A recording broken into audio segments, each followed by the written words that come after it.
HP loves crap. Oh boy, all right, it's gonna be one of those days.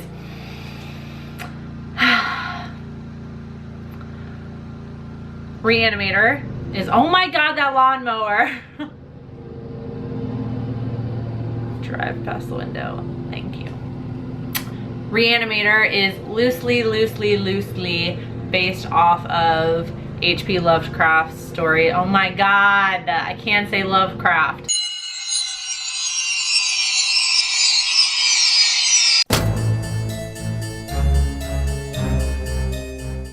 Hey there, creepy peeps, and welcome to another movie review. I realize I don't know any other way to intro besides saying that. I could just say, hey there, creepy peeps. Anyways, moving right along with our horror movie must-see marathon. I guess that's what I'm calling it. I have no idea. We're gonna be talking about Reanimator, directed by Stuart Gordon. Yes, Reanimator. Reanimator is loosely based off of H.P. Lovecraft's story, Herbert West Reanimator, which is based off of, in part, Mary Shelley's Frankenstein. It's a classic story, one we've all heard time and time again, about what happens when people try and play God and cheat death, and or what happens when science and medicine advances too far. We get these type of movies every so often when we have huge technological advances or scientific advances. There's always some fear of what will happen when this seemingly beneficial thing goes wrong. You can look at a recent example, you can look at Unfriended, which kind of takes in the whole like social media aspect and everyone putting their lives on the internet and stuff like that. Same concept here with the classic Frankenstein type story. Reanimator is taking a look at what happens when medicine and science go a little bit too far, and especially in the hands of somebody who lets their genius get the best of them, really. So I was expecting,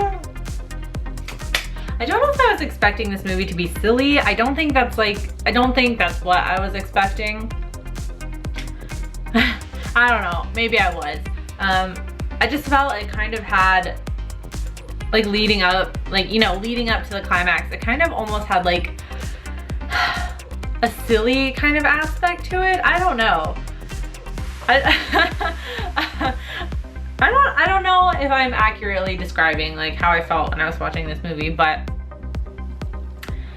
I don't know, it just almost, I don't know if it was like the whole like reanimating the cat over and over scene, or I don't know, it almost seemed like a little bit silly at first. I don't know, it might just be, yeah, I think it might just be like the whole thing was like reanimating the cat over and over, and the fact that like this serum looks like and actually is glow stick fluid, like it just seems silly, not in a bad way. Like it just seems kind of cheesy, and I don't know, maybe that's just because this movie came out in 1985 or something, I don't know. But towards the end, it takes like a really dark turn, and I was kind of surprised by that. So Herbert West, who is kind of our mad scientist figure here, becomes roommates with Dan Kane, who is a medical student, and yeah, I mean, everyone thinks Herbert is a little strange, including Dan, but especially Dan's girlfriend, Megan Halsey.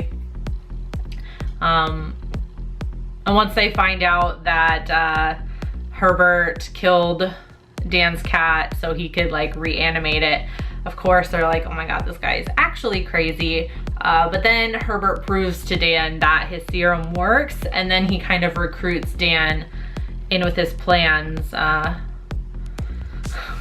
much to Megan's dismay, who still does not trust Herbert, with good reason. And then you got this really dark character, Dr. Hill, who is like creepily obsessed with Megan, and he gets Dan and Herbert kicked out of medical school. So in an effort to like prove that they're not crazy and that this thing actually works, they sneak into the morgue to reanimate a body, which gets Dean Halsey, Megan's father, killed, and they reanimate him. But what we even see at the beginning of the movie is this serum does reanimate dead tissue, and we see this again with Dan's cat when it's reanimated. The serum is successful in reanimating dead tissue, but it brings it brings people and or cats back in a very like violent, aggressive state. So they're not like, they're coming back from the dead, but they're not themselves anymore. They're not human. They're not the person they once were. So, you know, this happens again with Dean Halsey when they bring him back. He's like in this zombie-like state. And then when Dr. Hill tries to get the serum from Herbert, he decapitates him with a shovel and then reanimates his detached body and head, which make for, maybe that's why I think it's silly too.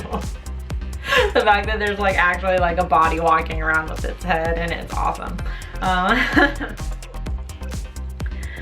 don't know. But then like, so I mean, you have the whole thing with like Dr. Hill like reanimating bodies in the morgue and lobotomizing them. So he's kind of like, he's starting to create like a following of like reanimated zombie corpses that will do his bidding. But then he also kind of has to satisfy his like perverted urge with Megan. So he kidnaps Megan, and there's like a really dark scene where he's gonna like rape her on this table, this gurney in the morgue, and and it makes it even darker that he is a severed head, like, and his body is literally like bringing his head to her body, and it's all very dark actually. Like, I don't think that you're supposed to find this funny. I don't know why I found parts of this movie funny, but I found that part like really, really dark. And then it goes on even further, of course, when Megan is killed while they're escaping the morgue. And of course, Dan in desperation reanimates her. Now I feel like as audiences, we always learn in these movies, like, maybe it's just me that I always come out with this lesson like, okay, I'm never going to try and play God. I'm never going to try and reanimate dead bodies.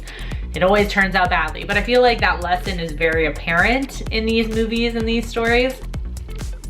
But the characters in the stories never seem to get it. Like, you would think after all he's seen, Dan would, as sad as it is, just try and accept his girlfriend's death, but you know, he just can't take it and ends up using the serum to reanimate her.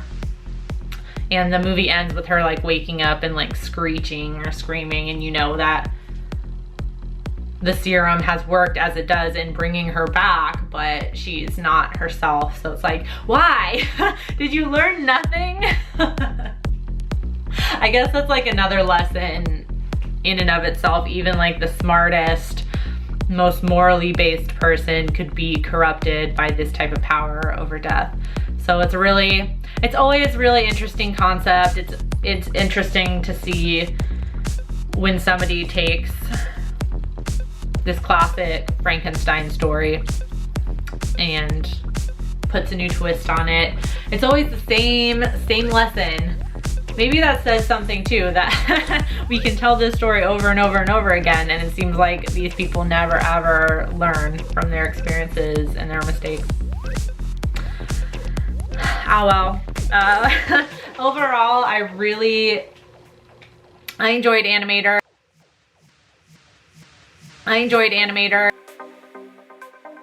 It's a classic story, like I said. but it brings something fresh to it. I don't know why I kept trying to say it was like silly almost. I don't know why I found parts of it silly. Maybe there's something wrong with my head. Maybe I need to be lobotomized. I don't know, probably. But I did really enjoy it. Definitely a must see. It's absolutely a must see horror movie. I don't know how much Reanimator stuff I've gotten in boxes, especially all those comics from Box of Dread as well. So yeah, I'm sure all of you out there have seen Reanimator, so let me know in the comment section down below what you thought about it. And this one has some sequels as well, so if you guys have seen the sequels to Reanimator, let me know what you thought about them in the comments as well. Yeah, if you did like the video, please give it a thumbs up and feel free to subscribe to the channel if you'd like to see more of my face and hear more of my voice. And thank you if you are subscribed already. And until next time, stay strange. Bye! Lovecraft, Lovecraft, Lovecraft, Lovecraft, Lovecraft.